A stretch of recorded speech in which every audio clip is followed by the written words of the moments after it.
εκπομπή μας είναι ενημερωτική, εθελοντική, μόνο αυτό μας ενδιαφέρει. Από εκεί και πέρα, τι γίνεται πολιτικά και πώς είναι η κατάσταση, εμείς δεν πρέπει να ασχοληθούμε, προσωπικά, ιδιωτικά, ιδιαίτερα, αλλά όχι στον αέρα.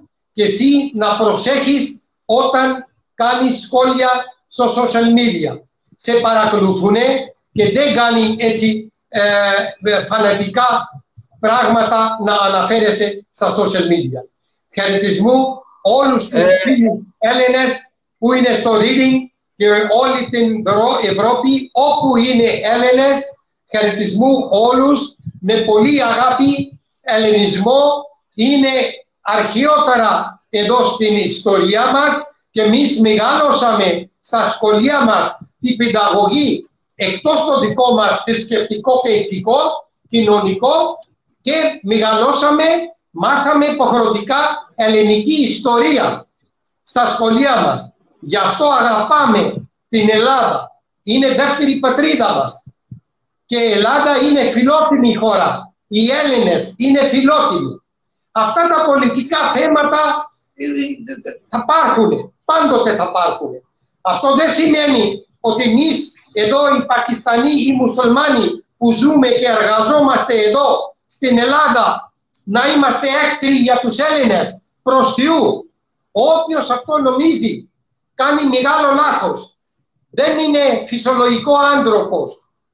Πιστεύουμε εμείς μέσα. Ναι, είμαστε περήφανοι, είμαστε μουσουλμάνοι. Αλχαμδουλιλlah. Αλλά αυτό δεν σημαίνει εμείς να μην σεβόμαστε έθι και τα ένθιμα και τους κανόνες και νόμους στη χώρα που μας φιλοξενεί, που μας ταΐζει και τις οικογένειες μας.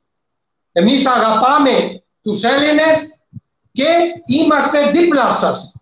Όλοι. Δεν υπάρχει εμφιβολία.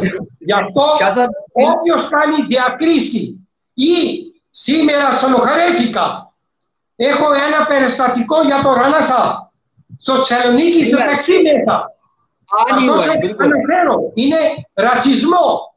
Και ρωτάει ένα γέρος άνθρωπος. Του ρωτάει από πού είσαι. Του λέει είμαι από το Πακιστάν. Και του λέει κατέβα από το ταξί. Και του ρωτάει ευγενικά. Για ποιο λόγο. Ότι είσαι Πακιστανός και Μουσουλμάνος, είσαι εχθρός για την Ελλάδα και είσαι φίλος στη Τουρκία. Προς Θεού, όνομα το Θεό ρε παιδιά. Δεν επιτρέπεται αυτή τη συμπεριφορά ή αυτή τη ιδεολογία ή αυτή τη σκέψη. शाह साहब मेरा ख्याल कि इस टॉपिक पे अभी चूंकि हमारा μην ξαναπαναληφθεί αυτό το πράγμα. Θερμή παρακλήση. Εμείς όλοι μουσουλμάνοι, όλοι οι Πακιστανοί είμαστε δίπλα σας. Σέβομαι. Πιστεύουμε όλοι αυτό το πράγμα. Και θα είμαστε δίπλα σας σε δύσκολες στιγμές. Άσχετα είμαστε αδέρφια με την Τουρκία, με Σαουδική Αραβία, με όλες τις άλλες χώρες. Με παγκόσμια. Αυτή είναι διεθνής, διμερείς σχέσεις, σύμβασεις, συμφέροντα, πολιτικά, γεωγραφικά, γεωπολιτικά. Αυτό δεν είναι. Θα πούμε άλλη ώρα, άλλη εκπομπή. Σε καλό επίπεδο θα το μιλήσουμε. Αλλά θερμή παράκληση, μην παίρνετε στραβά αυτό το πράγμα. Για να εμείς οι λαοί είμαστε αγαπημένοι. Δεν έχουμε να μοιράσουμε τίποτα. Αυτό είναι ένα μήνυμα. Αγάπη, αδελφοσύνη, ειρήνη και τάξη και ασφάλεια για την πατρίδα Ελλάδος. Ευχαριστώ πάρα πολύ. Αγάπη για όλους τους Έλληνες όπου μας παρακολουθούν και μας βλέπουν.